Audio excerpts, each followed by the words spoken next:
Hi. Well, I'd like to thank you, Abraham and Jerry and Esther. My mother passed away last November, and my brother-in-law told me, he was a physician, come next week, she's recovering, you know. And the next thing I knew, she came right into my head and appeared before me. I didn't recognize her at first. She looked 25 years old, sporting a tiara, sort of smiling like, I'm here.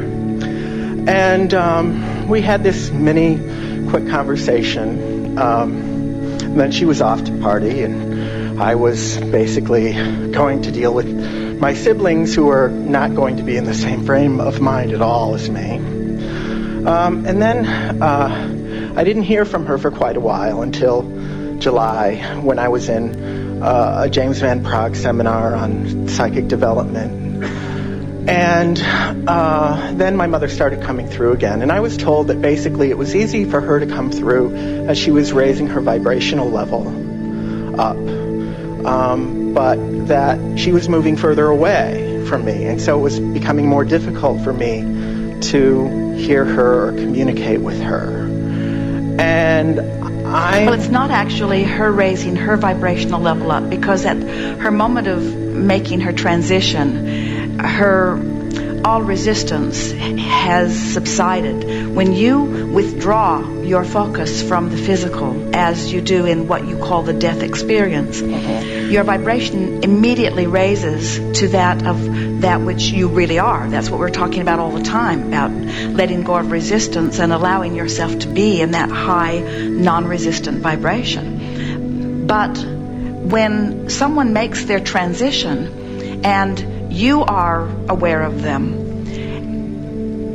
your memory of who they are holds your vibration regarding them in a more resistant place than it really is. In other words, it's harder for you. The reason that in the beginning it was easy for you to reach her is because your desire was so strong, and it just overrode any resistance that you had. There's something really lovely about that time. Everyone's sort of in shock, and you're coming together as a family, and the normal things of your life that you're normally resistant about. It's an interesting thing. People can be resistant about not enough money, and resistant about relationships, and resistant about all kinds of things. And when something like that occurs, you begin focusing in a different place, and even though you're unhappy about somebody making their transition, often you are less resistant around those times than you are on a normal day-to-day basis. We're not kidding you. So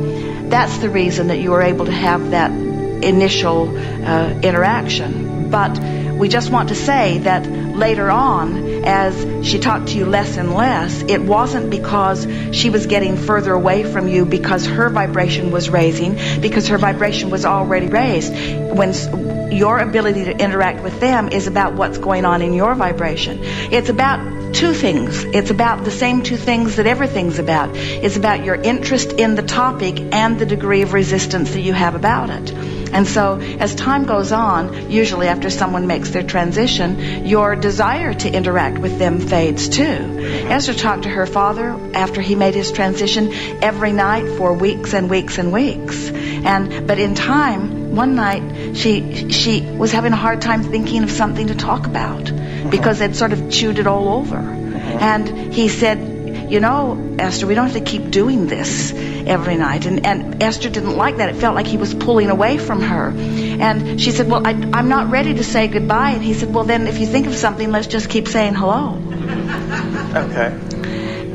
You get the sense of what we're talking about? It's your frequency that is the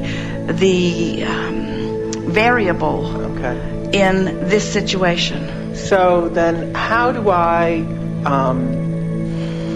get rid of or, minimize any resistance to facilitate talking to my mother or my grandfather or... Well, as we said, there are two things that are required. One is your interest in the subject. In other words, when you want something, these are the variables in the creation of anything. When you want it and are not resistant to it, then it is. So if you really want something and you have some resistance, sometimes the power of your desire can facilitate it even though there's resistance. If you don't care that much about it and you don't have any resistance, sometimes you can facilitate it. You see, the optimum is to really want something to which you have no resistance. And so what we would do if we were standing in your physical shoes, we would talk about the benefit to you and the benefit to whoever you're talking to. Talk about why you want it, what you want and why you want it. And we would say things, if you really want to come into vibrational alignment with who you really are, the desire that if you could activate the following desire within you, it would put you in a really good place. I want to know you, Mother, as you now are. I want to feel you as you now are. I want to know the sweetness of the pure positive energy that is you. I want to know you in your non-resistant state of being. But if it's things like, I want to chew over something that happened when I was 5, or I want to know the details, that's not where she is. In other words, you want to activate who she is now, right, not who she was when she was in her physical form. Right. So as you bring yourself to that keen place, Jerry, and is always talking, the more as they travel around the country, he's been everywhere and had experiences everywhere. So there's hardly a road that they travel that he doesn't have some fun excursion from the past that he can relate to Esther.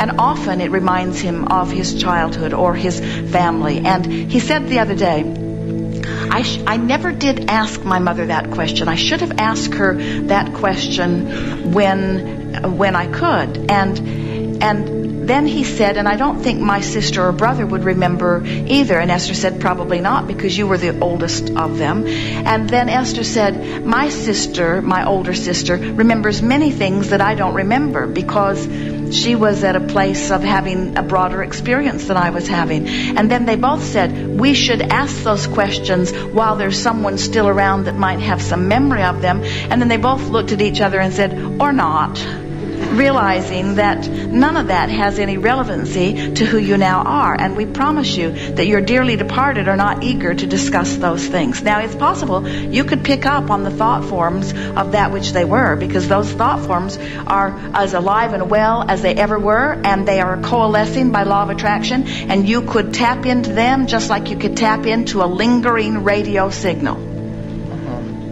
But it's not who they now are. Okay. And I have an unrelated question. I've been involved in a lawsuit for 7 years. And I've heard what Abraham has to say about the law and lawsuits and all that stuff. And I agree with it on the whole.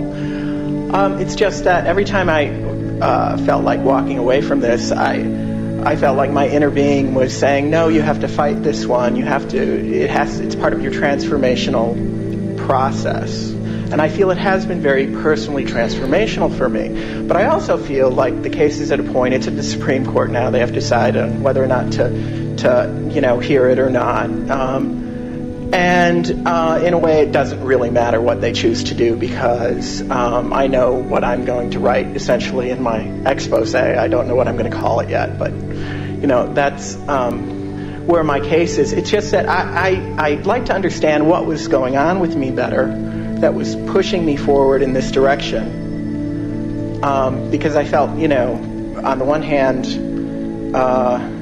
this is not logical, but this is what I feel. Well, it's interesting to us because you said this is off the subject, or that you wanted to change the subject, and yet it's not a changed subject at all for this reason. We talked about who your mother is now that she has reemerged in a non-physical, this pure positive energy being. And we talked about how you have the ability, standing right here still in physical form, of finding a frequency that matches who she now is and having ongoing dialogues, or you can remember who she once was, tap into that vibration and have ongoing dialogues. In other words, because every thought that has ever been thought still exists.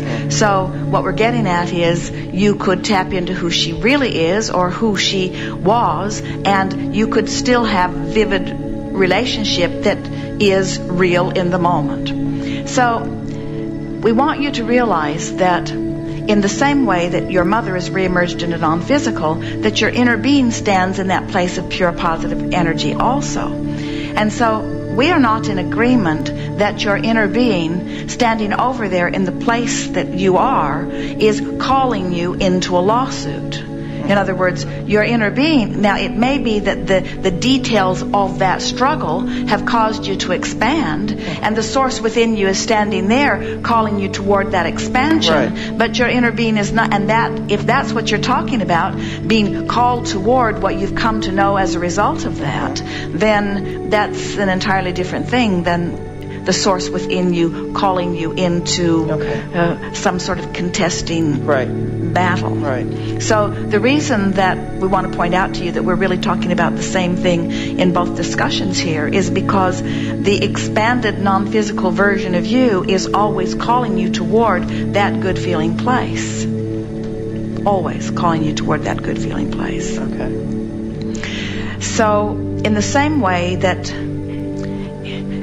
you sort of want to sometimes keep what was stirred up, what is it about? In other words, what is it? An expose is about pointing out the wrongdoing of someone. Well, actually, it's more about where I think things should go, where I think that they should move toward. It's not really. It's sort of. The star aegis that is just a jumping off point of, where it should go to, heal the world and, solve a whole lot of issues that, aren't being resolved. We just want you to know that there's a lot of unnecessary junk in that vibration. Okay. Even in the words to heal the world introduces the junk of the sick world. Okay. In other words, there's a big difference between because everyone, you and everyone else, is creating in this vibrational reality a better world. But no one moves toward the better world at the same time that they're looking back at the condition that caused them to ask for that. And so at some point you have to decide that it has served you and it has caused you to be this, and then you have to be this. You have to move in the direction of that. We like what you're saying, that it doesn't matter in either case, because, in other words, if the Supreme Court decides to hear the case, it will just prolong your ability to be who you've become as a result of it. I understand. Thank you.